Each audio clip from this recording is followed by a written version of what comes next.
ছাব্বিশে তারা কোন লজ্জায় মানুষের কাছে ভোট দিবে, ভোট চাইবে? 2026-এ কোন লজ্জায় তারা মানুষের কাছে ভোট চাইবে বলবেন কেন? আমরা সোশ্যাল মিডিয়ায় দেখছি কাবিলপুর বলে একটা গ্রাম আছে, সাগরদিঘি থানায় কাবিলপুর অঞ্চল, কাবিলপুর গ্রাম।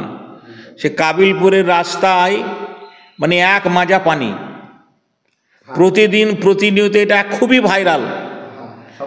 আচ্ছা, ওই এলাকায় যারা রানিং দলের মনীষী, যারা জিতেছেন, যারা বিগত 5 বছর 10 বছর ধরে ক্ষমতায় থাকার ফলে এখনো পর্যন্ত রাস্তা করেননি, তারা কোন লজ্জায় মানুষের কাছে ভোট চাইবেন? এইভাবে বন্যা প্লাবিত এলাকায়, যেমনি সুতি শামশেরগঞ্জের যখনই বর্ষা আসে তখনই পদ্মা ভাঙন হয়, অথচ আমরা দেখি পদ্মা ভাঙনের পারপাসে এত কোটি টাকা বাজেট, সেই 1 কোটি টাকা বাজেটের মধ্যে একটা ব্লেস পাথরও সেখানে পড়েনি।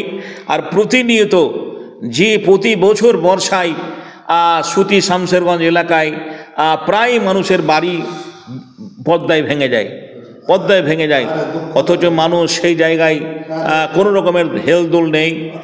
সাধারণ মানুষ আজকে এই বছর যা ঘন বর্ষা গেল, এই ঘন বর্ষায় আপনার বাড়িটা যদি ভেঙে যায় তাহলে বলুন আপনি কোথায় আশ্রয়হীন একটা মানুষ। বাড়ি ভেঙে গেল বা আশ্রয়হীন হয়ে গেল, সে আশ্রয়ের জন্য কোথায় আশ্রয় নেবে? একটা গাছতলায় তাঁবু খাটিয়ে নেতা মন্ত্রীরা গিয়ে একটা তিরপল দিয়ে বলছে এটা নাও। যে লোকটা তিলে তিলে জমানো টাকা দিয়ে লক্ষ লক্ষ টাকা খরচ করে একটা বাড়ি করেছিল, একটা বর্ষায় যার বাড়িটা ভেঙে গেল, এখন তার কাছে গিয়ে নেতা মন্ত্রী গিয়ে একটা তিরপল দিয়ে বলছে এটা ব্যবহার করো। তাহলে বলুন, যদি মানুষ জানতে পারছে যে প্রতিনিয়ত ভাঙছে, লক্ষ লক্ষ টাকা বরাদ্দ করার পরেও যদি সেই জায়গায় ভালোভাবে কাজ না হয়, তাহলে বলুন যে কীভাবে সেই মানুষের কাছে তারা ভোট নেবে? আর যারা ভোটার তারা কিভাবে তাকে ভোট দিবে? কেন তাকে ভোট দিবে? আমরা দেখি যখনই বর্ষা আসে, ঘন বর্ষা হয়, তখন কান্ধি এলাকায় একেবারে প্লাবন, লক্ষ লক্ষ চাষিদের ফসল নষ্ট হয়ে যায়, বাড়িঘর আপনার গরু ছাগল সব কিছু ভেসে যায়। অথচ একটা সামান্য একটা বাঁধ ভেঙে যাওয়ার জন্য আমরা হাংসের ঘটনা একটা পড়েছি।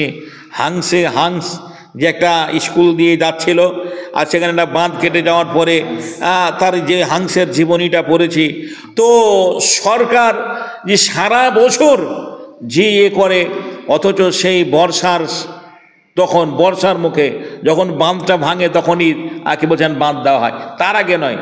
সেই সমস্ত বন্যা কবলিত এলাকায় যদি সুরক্ষিত করার জন্য, সেই মানুষদের সুরক্ষিত করার জন্য বর্ষার আগে খরার দিকে সেই বাঁধটা যদি দেখভাল করে কোনখানে ভাঙবে কোনখানে হবে, এটা যদি ঠিকঠাক করেন, তাহলে মনে হয় এই সমস্ত মানুষরা প্রতি বছর বানভাসী হয় না, বা বন্যায় তাদের ক্ষয়ক্ষতি হয় না। সে সমস্ত যারা দায়িত্বশীল মানুষ ভারতবর্ষের মাটিতে তথা পশ্চিমবাংলার মাটিতে যারা দায়িত্ব পদ নিয়ে বসে আছেন, আল্লাহ রব্বুল আলামিন তাদের যেন সেই সুমতি দান করেন, তারা যেন সুদৃষ্টিতে ওই সমস্ত মানুষকে হেফাজত করেন, এবং বাঁধ কীভাবে করলে পরে, বাঁধটা কীভাবে বাঁধলে পরে এই সমস্ত মানুষদের ক্ষয়ক্ষতি হবে না, প্লাবনে ভেসে যাবে না, জমির ফসল নষ্ট হবে না। আল্লাহ রাব্বুলের কাছে পরিশেষে দোয়া করি, যারা মানুষ যদি যাকে দায়িত্ব একটা সরকারের পক্ষ থেকে একজনকে দায়িত্ব দেওয়া হলো, ধরুন একজনকে শিক্ষামন্ত্রীর দায়িত্ব দেওয়া হলো, এখন শিক্ষামন্ত্রীর দায়িত্ব পাওয়ার পরে যদি সে শিক্ষা ব্যবস্থাটাকে আরও অকেজো করে দেয়, শিক্ষা ব্যবস্থাকে যদি আরও দুর্বল করে দেয়, তাহলে তো তার দোষ, নাকি বলছেন? সেটা তার দোষ। অতএব তাকে খোঁজ খবর নিতে হবে শিক্ষা ব্যবস্থা পশ্চিমবাংলার কীভাবে চলছে, কেমন করে চলছে, পঠনগুলো হচ্ছে কি হয় না।